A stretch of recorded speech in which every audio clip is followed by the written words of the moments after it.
नमः शिवाय। स्वागत है आपका सनातन ज्ञान और संस्कार चैनल पे। श्रावण मास महात्म्य की कथा का श्रवण सावन माह में प्रतिदिन करना चाहिए। इसी कड़ी में आज सुनेंगे श्रावण मास महात्म्य के 9वें अध्याय की कथा को। पिछले अध्यायों की कथा को आप हमारे चैनल पर जाकर सुन सकते हैं। बोलिए भोलेनाथ भगवान की जय। ईश्वर बोले, हे सनत कुमार, इसके बाद अब मैं शुक्रवार व्रत का आख्यान कहूँगा, जिसे सुनकर मनुष्य संपूर्ण आपदा से मुक्त हो जाता है।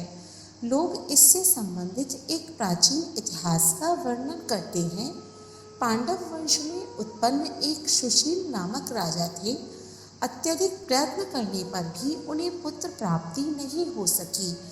उसकी सर्वगुण संपन्न सुकेशी नामक भार्या थी। जब उसे संतान ना हुई तब वह बड़ी चिंता में पड़ गई। तब स्त्री स्वभाव के कारण अति साहस युक्त मन वाली उसने मासिक धर्म के समय प्रत्येक महीने में वस्त्र के टुकड़ों को अपने उदर पर बांधकर उदर को बड़ा बना लिया और अपनी प्रसूति का अनुकरण करने वाली किसी अन्य गर्भिणी स्त्री को ढूंढने लगी। भावी देवयोग से उसके पुरोहित की पत्नी गर्भिणी थी।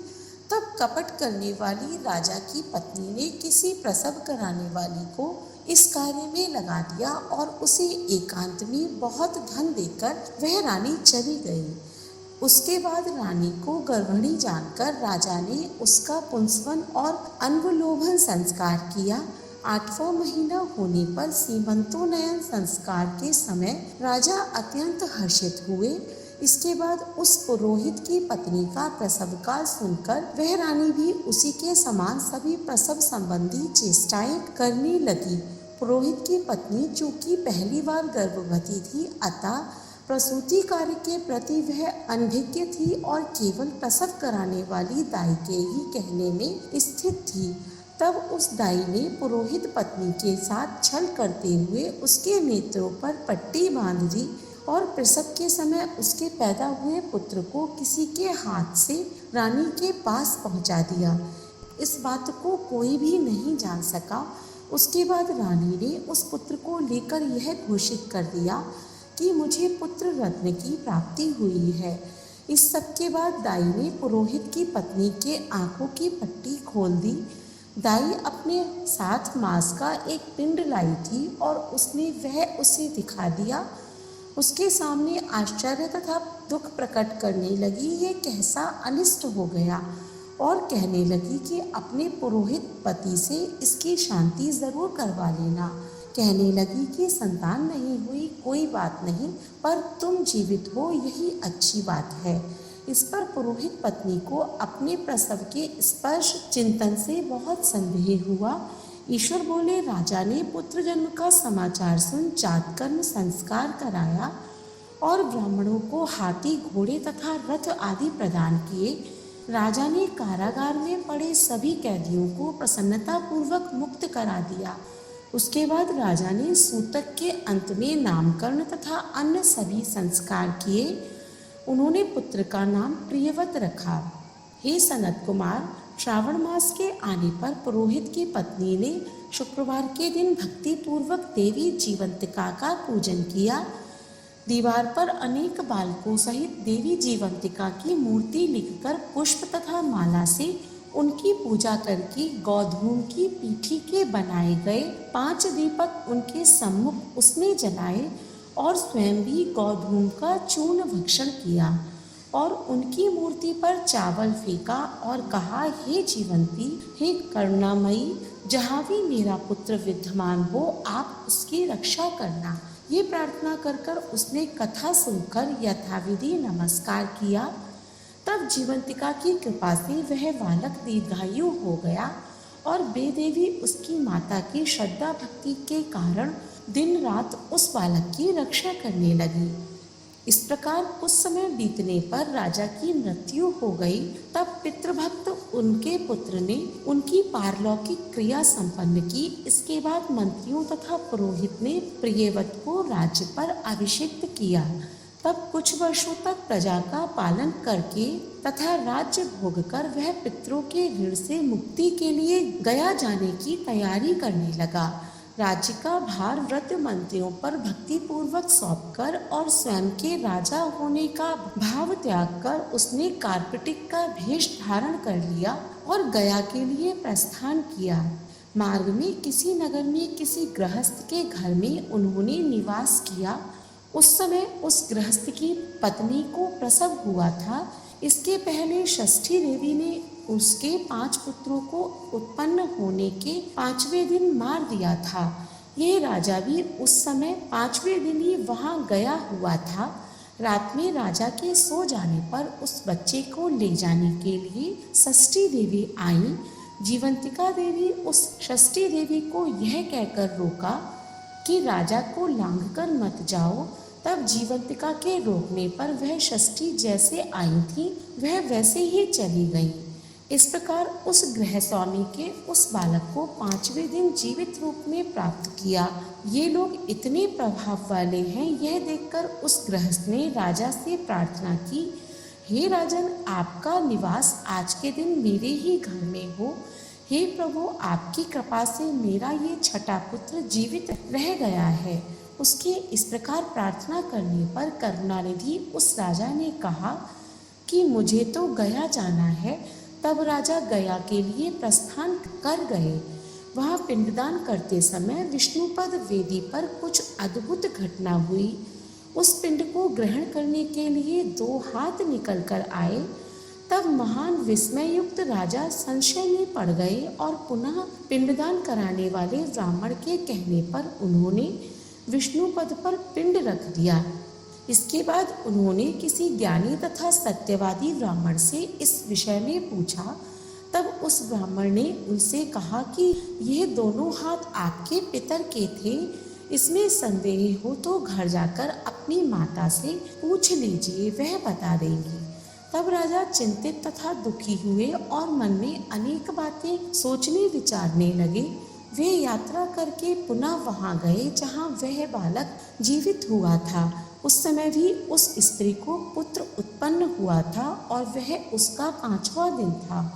वह जो दूसरा पुत्र हुआ था उसे लेने रात में फिर वही षष्ठी देवी आई।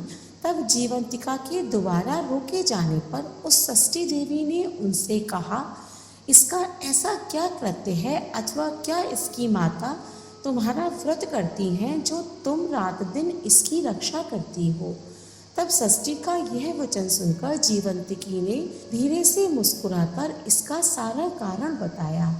उस समय राजा शयन का बहाना बनाकर वास्तविकता जानने के लिए जाग रहा था।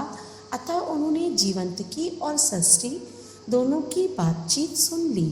जीवंतिकी ने कहा, हे षष्ठी, श्रावण मास में शुक्रवार को इसकी माता मेरे पूजन में रत रहती है और व्रत के संपूर्ण नियम का पालन करती है। वह सब मैं आपको बताती हूँ। वह हरे रंग का वस्त्र तथा कंचुकी नहीं पहनती और हाथ में उस रंग की चूड़ी भी नहीं धारण करती। वह चावल को धोने के जल को भी कभी नहीं लांघती, हरे पत्तों के मंडप के नीचे नहीं जाती और हरे वर्ण का होने के कारण करेले का शाक भी वह नहीं खाती है। यह सब वह मेरी प्रसन्नता के लिए करती है, अतः मैं उसके पुत्र को किसी को मारने नहीं दूंगी। यह सब सुनकर राजा प्रियवत अपने नगर को चल दिए। उनके देश के सभी नागरिक स्वागत के लिए आए। तब राजा ने अपनी माता से पूछा, हे माता, तुम जीवंतिका देवी का व्रत करती हो? इस पर उसने कहा कि मैं तो इस व्रत को जानती भी नहीं हूँ। इसके बाद राजा ने गया यात्रा का समुचित फल प्राप्त करने के लिए ब्राह्मणों तथा सुवासिनी स्त्रियों को भोजन कराने की इच्छा से उन्हें निमंत्रित किया और व्रत की परीक्षा लेने के लिए सुवासिनियों को वस्त्र, कंचुकी तथा कंकण भेजकर कहलाया कि आप सभी को भोजन के लिए राजभवन में आना है। तब पुरोहित की पत्नी ने दूत से कहा कि मैं हरे रंग की कोई भी वस्तु कभी ग्रहण नहीं करती हूँ। राजा के पास आकर दूत ने उसके द्वारा कही गई बात राजा को बता दी। तब राजा ने उसके लिए सभी रक्त वर्ण के शुभ परिधान भेजे। वह सब धारण करके वह पुरोहित पत्नी भी राजभवन में आई। राजभवन के पूर्वी द्वार पर चावलों को धोने का जल पड़ा देखकर और वहां हरे रंग का मंडप देखकर वह दूसरे द्वार से गई। तब राजा ने पुरोहित की पत्नी को प्रणाम करके इस नियम का संपूर्ण कारण पूछा। इस पर उसने इसका कारण शुक्रवार का व्रत बताया। उस प्रियवत को देखकर उसके दोनों स्तनों में से बहुत दूध निकलने लगा। दोनों वक्ष स्थलों ने उस राजा को दुग्ध की धाराओं से पूर्ण रूप से सिंचित कर दिया। तब गया में विष्णुपति पर निकले दोनों हाथों जीवंतिका तथा षष्ठी दोनों देवियों के वार्तालाप तथा पुरोहित पत्नी के स्तनों से दूध निकलने के द्वारा राजा को विश्वास हो गया कि मैं इसी का पुत्र हूँ। इसके बाद पालन पोषण करने वाली माता के पास जाकर विनम्रता पूर्वक उन्होंने कहा, हे माता, डरो मत, मेरे जन्म का वृतांत सत्य सत्य बता दो। यह सुनकर सुंदर केशों वाली रानी ने सब कुछ सच सच बता दिया। तब प्रसन्न होकर उन्होंने जन्म देने वाले अपने माता पिता को नमस्कार किया और संपत्ति से वृद्धि को प्राप्त कराया। वे दोनों भी परम आनंदित हुए। एक दिन राजा प्रियव्रत ने रात में देवी जीवंतकी से प्रार्थना की, हे जीवंतकी, मेरे पिता तो ये हैं, तो फिर गया में वे दोनों हाथ कैसे निकल आए थे? तब देवी ने स्वप्न में आकर संशय का नाश करने वाला वाक्य कहा, हे प्रियव्रत, मैंने तुम्हें विश्वास दिलाने के लिए यह माया की थी, इसमें संदेह नहीं है। ये सनत कुमार, ये सब मैंने आपको बता दिया। श्रावण मास में शुक्रवार के दिन इस व्रत का अनुष्ठान करके मनुष्य सभी मनोरथों को प्राप्त कर लेता है।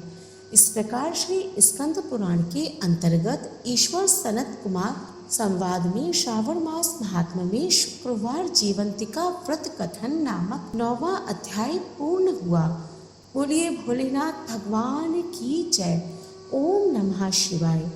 अगले अध्याय का श्रवण करने के लिए हमारे चैनल को सब्सक्राइब करें। आज की कथा पसंद आई हो तो कमेंट बॉक्स में ओम नमः शिवाय अवश्य लिखें। ऐसी ही धार्मिक वीडियोस देखने के लिए हमारे चैनल को सब्सक्राइब करें। धन्यवाद।